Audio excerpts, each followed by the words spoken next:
नमस्कार। जवाब तो देना होगा। मैं आप सभी का स्वागत है। मैं हूं डॉक्टर अवधेश मिश्रा। आज दिसंबर 12, मतलब ये कि राज्य सरकार को बने 1 साल हो गए। 13 दिसंबर को तारीख थी 2023 में, जब सत्ताधारी दल में बतौर मुख्यमंत्री विष्णुदेव साय और उप मुख्यमंत्री विजय शर्मा और अरुण साव ने शपथ ली थी। 1 साल पूरे होने पर आज सरकार की ओर से रिपोर्ट कार्ड पेश किया गया। मुख्यमंत्री विष्णुदेव साय सहित तमाम मंत्रिमंडल के सदस्यों ने एक साथ एक स्थान पे न केवल अपना रिपोर्ट कार्ड पेश किया, बल्कि अलग अलग योजनाओं को, अलग अलग चीजों को मिला के बाकायदा बुकलेट भी जारी किया गया। मुख्यमंत्री ने 4 हितग्राहियों को, 4 वर्ग के हितग्राहियों को विष्णु की पाती लिख के भी उन्हें संबोधित किया और उनका आभार जताया। सवाल यह कि 1 साल कितना बेमिसाल, इन तमाम चीजों पर आज चर्चा करेंगे। लेकिन उससे पहले जरा सुन लीजिए कि मुख्यमंत्री विष्णुदेव साय ने अपने रिपोर्ट कार्ड में क्या कुछ कहा है। 13 दिसंबर है और हमारी सरकार का 1 साल पूरा हो रहा है और ये पहला साल आप लोगों की सहभागिता के साथ विकास के लिए समर्पित रहा है। कल ही 13 दिसंबर के दिन हमारी सरकार ने शपथ ली थी और इस 12 महीने में हमारी सरकार ने विकास के अनेकों आयाम स्थापित किए हैं और इस 1 साल को हमने विश्वास का साल घोषित किया है। पिछले 2023 के विधानसभा चुनाव में छत्तीसगढ़ की जनता ने, यहाँ के मतदाताओं ने मोदी की गारंटी पर विश्वास किया और हम लोगों को बड़ा जनादेश देकर सरकार में बैठाया। तो हम लोगों ने भी जो मोदी की गारंटी में वादा किए थे, यहाँ की बहनों को, यहाँ के किसानों को, यहाँ के युवाओं को, जो गरीब लोग प्रधानमंत्री आवास से वंचित हो गए थे और कमजोर वर्ग के लोगों को सहयोग करने के लिए जो भी वादा किए थे, इस 1 साल में उसको पूरा करने का सौभाग्य हमारी सरकार को प्राप्त हुआ है। 14 लाख किसानों का 3716 करोड़ रुपया बकाया बोनस जो था, बकाया राशि देने का काम किए। उसी तरह से आज 70 लाख महिलाओं को प्रति महीना महतारी बंधन योजना में 1-1 हजार रुपया उनके खाते में देने का काम कर रहे हैं। 6530 करोड़ रुपया उनके खातों में महतारी बंधन योजना में भेजने का काम हमारी सरकार ने किया है। हमारे आदरणीय प्रधानमंत्री जी का भी ये वादा था चुनाव कैंपेनिंग के दौरान कि छत्तीसगढ़ में भारतीय जनता पार्टी की सरकार बनती है तो मुख्यमंत्री का पहला काम होगा कि जो पिछली सरकार में 18 लाख गरीब लोग प्रधानमंत्री आवास से वंचित हो गए हैं और उनका आवास स्वीकृत करना, मुझे बताते हुए गौरव हो रहा है कि 13 दिसंबर 2023 को सरकार शपथ ली और दूसरे ही दिन 14 दिसंबर को पहला कैबिनेट बुलाकर 18 लाख प्रधानमंत्री आवास की स्वीकृति कैबिनेट से हम लोग पास करा लिए और आज गौरव के साथ बता रहे हैं कि हम लोग गृह प्रवेश भी करा रहे हैं प्रधानमंत्री आवास का और लगातार स्वीकृति भी दे रहे हैं। और नक्सलवाद के साथ भी जिस तरह से हमारी सरकार मजबूती के साथ लड़ रही है, आज पूरे देश को मालूम है और माननीय हमारे देश के यशस्वी गृह मंत्री श्री अमित शाह जी मार्च 2026 तक ये नक्सलवाद को पूरे देश से समाप्त करने का संकल्प लिया है कि धान का कटोरा इस छत्तीसगढ़ में जो अन्नदाता किसान हैं उनको धान का कीमत 3100 रुपया प्रति क्विंटल देंगे। वादा हमारी सरकार ने निभाया है। प्रति एकड़ 21 क्विंटल धान खरीदेंगे, वो वादा भी हमारी सरकार ने पूरा किया है। हमने प्रदेश में सड़क, रेल और हवाई सुविधा का भी विस्तार किया है और डबल इंजन की सरकार है, इस कारण भी इन क्षेत्रों में प्रदेश को लाभ हो रहा है। अंबिकापुर में हवाई अड्डे का इनॉग्रेशन हो गया है और बहुत जल्दी इसी महीने वहां पर फ्लाइट भी शुरू होने वाली है। सुना कि मुख्यमंत्री विष्णुदेव साय ने अपने रिपोर्ट कार्ड में, सरकार की रिपोर्ट कार्ड में किन किन बातों का जिक्र किया। आज इसी विषय पर चर्चा करेंगे कि आखिरकार इन रिपोर्ट कार्ड को जनता के बीच में कितना स्वीकार किया जा रहा है। हमारे साथ तीन बेहद ही खास वरिष्ठ मेहमान मौजूद हैं। पहले मेहमानों का परिचय आपसे करा देता हूं। बीजेपी की ओर से श्रीचंद सुंदरानी जी हैं, वरिष्ठ नेता हैं, विधायक रह चुके हैं, प्रवक्ता है। सुंदरानी जी आपका बहुत स्वागत है। कांग्रेस की ओर से विद्वान प्रवक्ता, वरिष्ठ प्रवक्ता सुरेंद्र वर्मा जी है। सुरेंद्र जी आपका बहुत स्वागत है। सूबे के सियासत पे पैनी नजर रखने वाले वरिष्ठ राजनीतिक विश्लेषक, वरिष्ठ पत्रकार उचित शर्मा जी भी हमारे साथ है। उचित जी आपका भी स्वागत है। उचित जी, मैं चर्चा की शुरुआत आपसे करता हूं। 12 साल तमाम मंत्रिमंडल की मौजूदगी में रिपोर्ट कार्ड सरकार का पेश किया गया। बड़े इत्तेफाक से आप भी वहां मौजूद थे, मैं भी मौजूद था। जरा एक बार विश्लेषण कर दीजिए इस रिपोर्ट कार्ड और जनता के बीच में इसके असर का। देखिए, वादा तो बहुत सारे किए गए थे। सरकार का आज 1 साल जो हुआ है, मैं इसे कहूंगा कि अभी फिलहाल इनका हनीमून पीरियड अभी निकला है।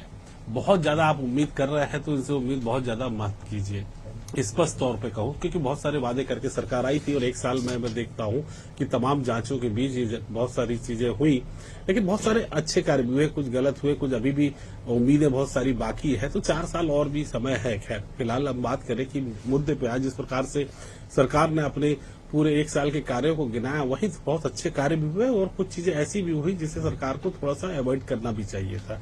अच्छे कार्य में आपको बताऊं कि नियत दिल्लानार में बहुत अच्छे काम हो रहे हैं, जो बहुत अच्छा, मैं कहूं कि बहुत अच्छा मैसेज आ रहा है। दूसरी चीज, नक्सल समस्या पे हम लोग बहुत पॉजिटिव अप्रोच के साथ वहां आगे बढ़ रहे हैं और नक्सल के खत्म होने की मैं ऑलमोस्ट कहूंगा कि इनके प्रयास और ईमानदार प्रयास हुए। डॉक्टर अवधेश कहूं कि इस भाजपा सरकार का बहुत ईमानदार प्रयास इन्होंने किया। इन लोग उद्योग नीति जो भी लेके आए वो बहुत अच्छी, आप कहें कि उद्योग नीति के साथ साथ पर्यटन नीति, पर्यटन को जो उद्योग का दर्जा दिया है उस पर भी इनकी चीजें हुई। और जो आने वाले समय पे ये जो बोल रहे हैं, अगर वो कर जाते हैं तो ये भी अच्छी बात है कि वो गौ अभ्यारण्य में कहूंगा कि इन्होंने जो बात की थी कि गौ अभ्यारण्य की बात की थी, उस पर अगर काम होता है तो बहुत अच्छी चीज है।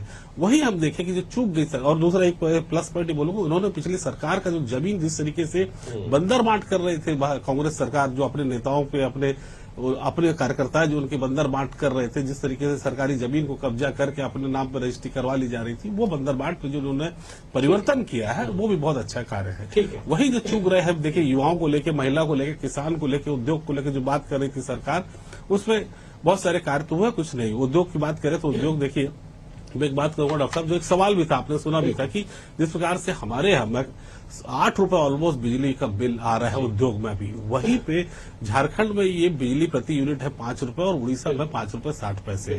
तो ये दोनों सटे हुए स्टेट, तीनों हमारे सटे हुए स्टेट है, जिससे हमारा जो है एक उद्योग जो है वो बहुत प्रभावित हो रहा है, खासकर लोहा उद्योग जो कि एक पूरे हिंदुस्तान की सबसे बड़ी मंडी है। तो ये एक तकलीफ का सबब है। बिल्कुल, मैं सुरेंद्र जी का रुख करूंगा, लेकिन एक बार पहले सुंदरानी जी का रुख कर ले। तो सुंदरानी जी, सरकार के 1 साल आपको तो बड़ा आनंद आ रहा होगा कि योजनाओं के दम पे, वादों के दम पे हम सरकार को 1 साल बखूबी चला ले गए। जरा एक बार टिप्पणी कर दीजिए कि आपकी बातों पे क्या जनता भरोसा कर रही है?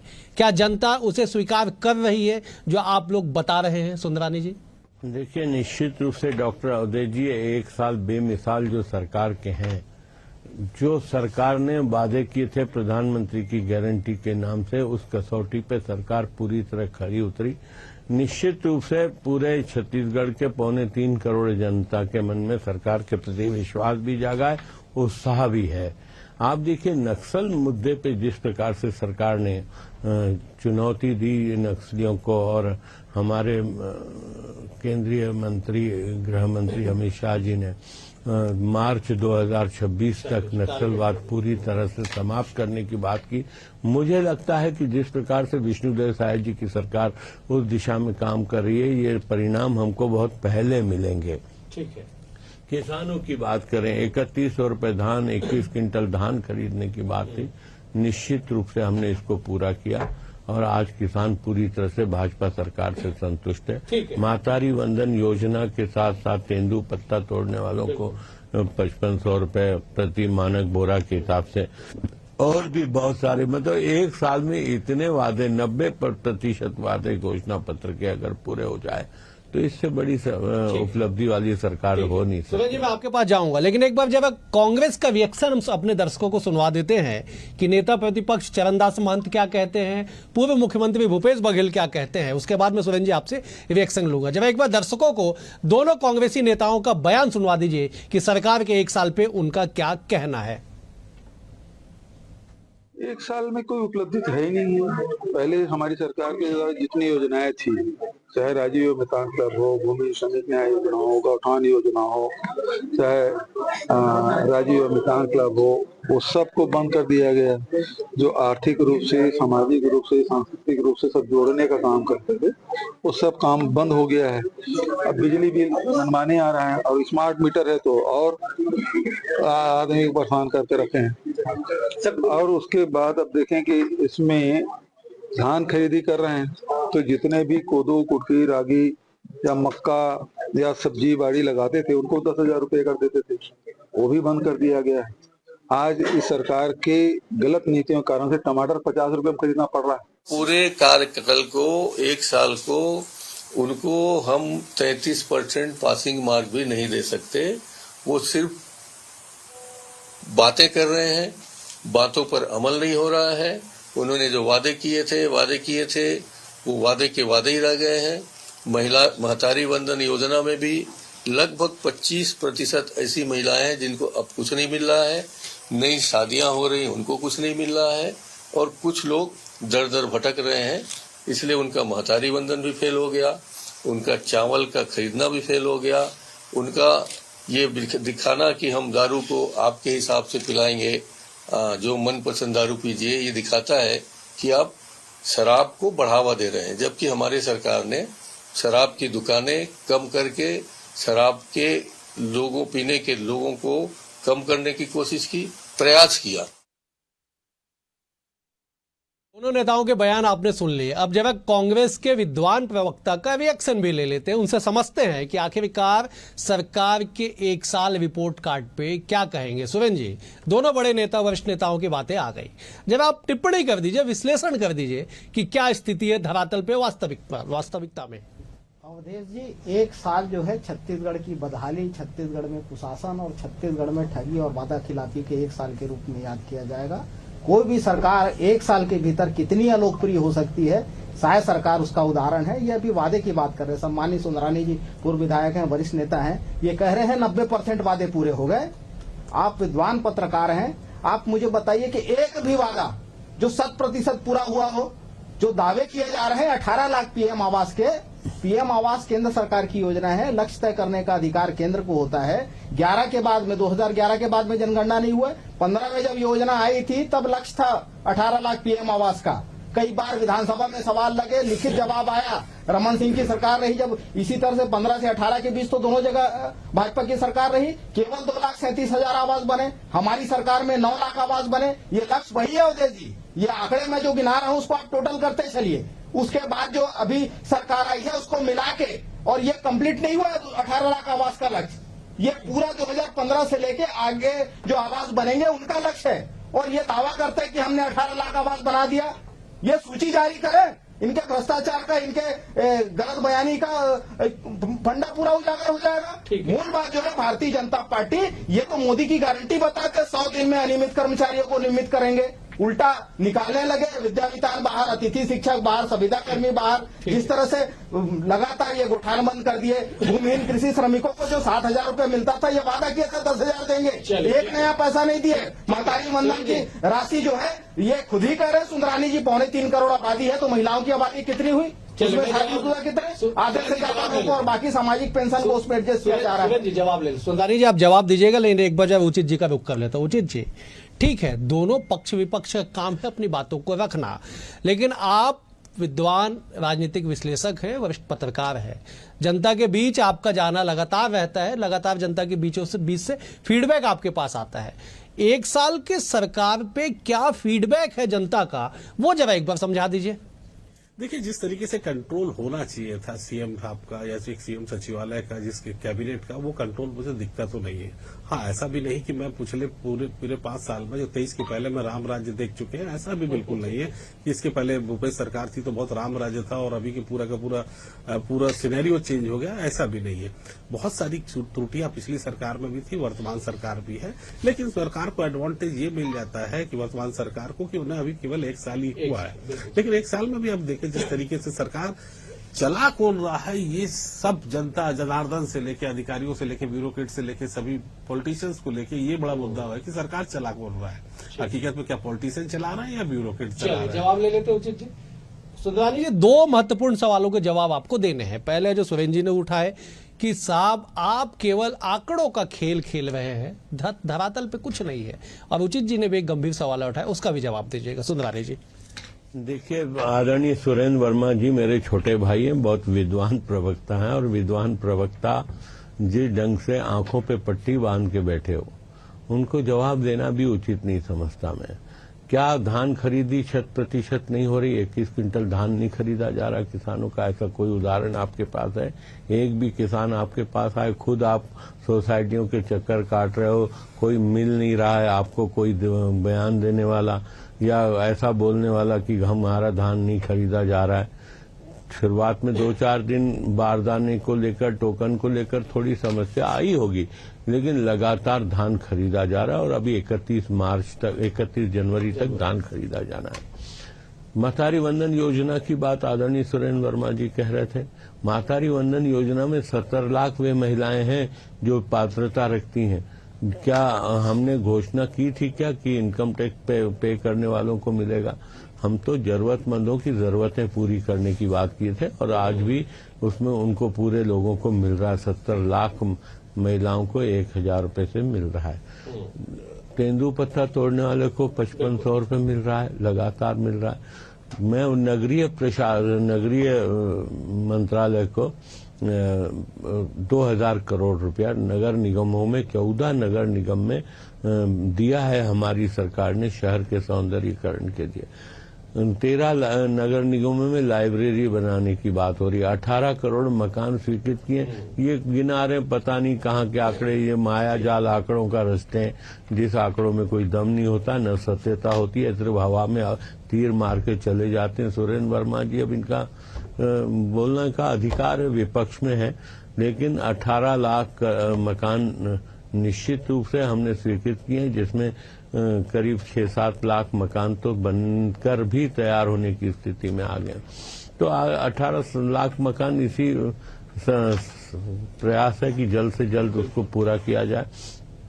अन्य बहुत सारे मुद्दे, मैं फिर कह रहा हूं, मैं दावा कर रहा हूं, अगर मुझे अगली बार डिबेट में इसी मुद्दे पे किया जाए, डॉक्टर अवधेश जी और सुरेंद्र वर्मा जी स्वयं आए, तो निश्चित रूप से एक एक बिंदु पर मैं चर्चा करने को तैयार हूं कि हमने 90% वादे पूरे किए कि नहीं। ठीक है। आदरणीय उचित शर्मा जी ने एक बड़ा अच्छा सवाल उठाया है कि सरकार कौन चला रहा है। इसमें कोई संशय होना चाहिए क्या? सरकार माननीय मुख्यमंत्री जी चलाते हैं, बिना मुख्यमंत्री के सरकार चलती है क्या?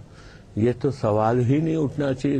विष्णुदेव साय की सरकार, विष्णु की सरकार हम कहते हैं, तो निश्चित रूप से विष्णुदेव साय सरकार चला रहे। ठीक है, चलिए सुरेंद्र जी, आंकड़ों के माया जाल से थोड़ा निकलिए ना बाहर, थोड़ा देखिए ना कि बीजेपी जनादेश पर्व मना रही है।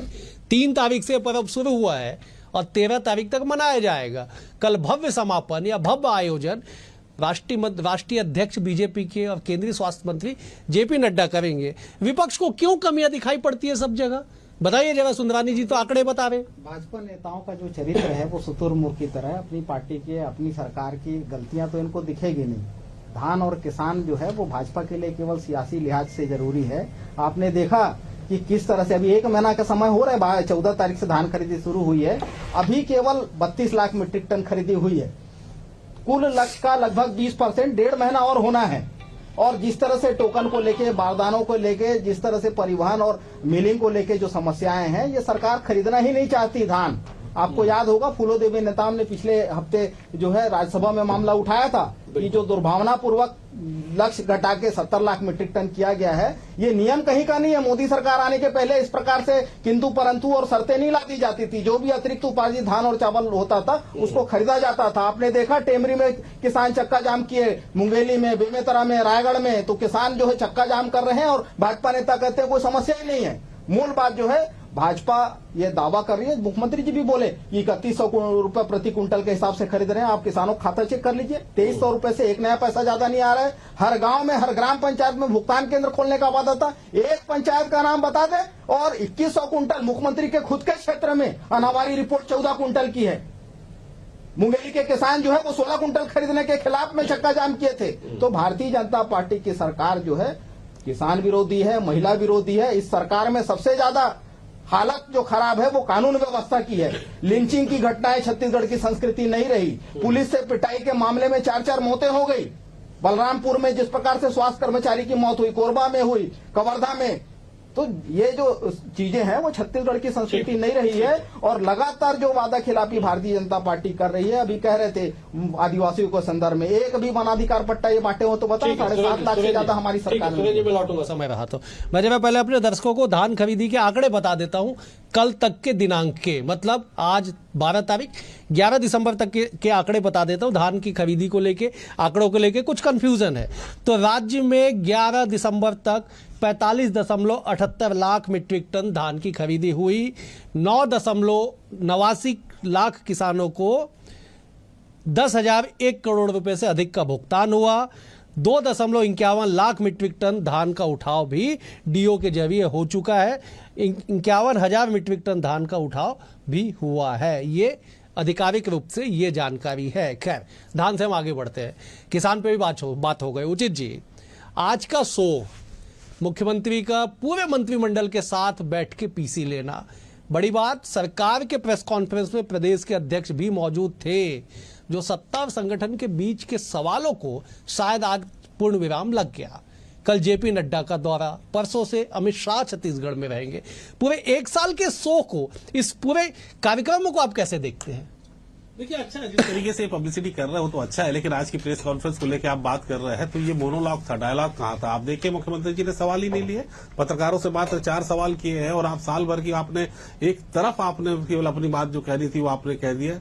जैसे मन की बात होती है वही कहेगी, किसी पत्रकार से सवाल जवाब नहीं लिए गए, मुश्किल से 4 सवाल हुए। तो ये नहीं, अगर आप बैठे हैं तो इस पर तो मुखरता के साथ आपको एक एक सवाल का जवाब देना चाहिए। तो मैं कहूंगा कि फिलहाल आपकी जो 10 में से, डॉक्टर साहब सीधा आपका सवाल है कि 10 में से आप कितने मार्क्स देते हैं, तो 5-5.5 के ऊपर मार्क्स मैं इस सरकार को तो अभी नहीं दूंगा। बहुत सारे मेरे पास तथ्य तर्क है इस बात को बहस करने के लिए कि जिस तरीके से आप 35,000 शिक्षक की बात की थी भर्ती की, वो नहीं हुई है। जिस तरीके से बिजली बिल पे हाइक हुआ है वो नहीं हुआ है। जिस तरीके से अन्य डेवलपमेंट पे कार्य हुआ वो नहीं हुआ। जिस तरीके से महतारी बंधन के कारण वाकई डेवलपमेंट रुके हुए हैं, इस पे भी आपको कोई बहुत अच्छा कोई प्रोजेक्ट ब्लूप्रिंट देनी चाहिए कि हम कहाँ काम कर रहे हैं, कितना कर रहे हैं और आगे क्या होगा। आप जिस तरीके से 1 साल बिताए हैं, खैर आपका एक हनीमून पीरियड था, लेकिन अगले 4 साल आपको बड़ी तैयारी के साथ आना पड़ेगा, क्योंकि इतने फ्रीबीज के आपने ऑफर कर चुके हैं कि सरकार चलाने में तकलीफ होगी, आर्थिक रूप से काफी परेशानी का झेलना पड़ेगा और कर्ज लेने की गुंजाइश आप देखेगा वर्तमान सेशन में दिखने को मिलेगी। चलिए, कुल मिला के कि सरकार के 1 साल कितने बेमिसाल, आप खुद सोचिए, खुद इसका आकलन करिए। सरकार ने रिपोर्ट कार्ड पेश कर दिया, तमाम मंत्रिमंडल की मौजूदगी में मुख्यमंत्री ने रिपोर्ट कार्ड पेश किया, कांग्रेस ने भी उस पर अपना रिएक्शन दिया, लेकिन सारी चीजें और अंतिम निर्णय जनता जनार्दन का होता है। जनता जनार्दन इस 1 साल को कैसे लेती है और आने वाले 4 साल में सरकार से क्या कुछ उम्मीदें हैं, इसके लिए थोड़ा सा इंतजार करना होगा। फिलहाल आज के लिए इतना ही। आप तीनों मेहमानों का बेहद शुक्रिया। उचित जी आपका शुक्रिया, सुरेंद्र जी आपका शुक्रिया, सुंदरानी जी आपका भी शुक्रिया। कल एक और विषय के साथ होगी मुलाकात, तब तक के लिए नमस्कार।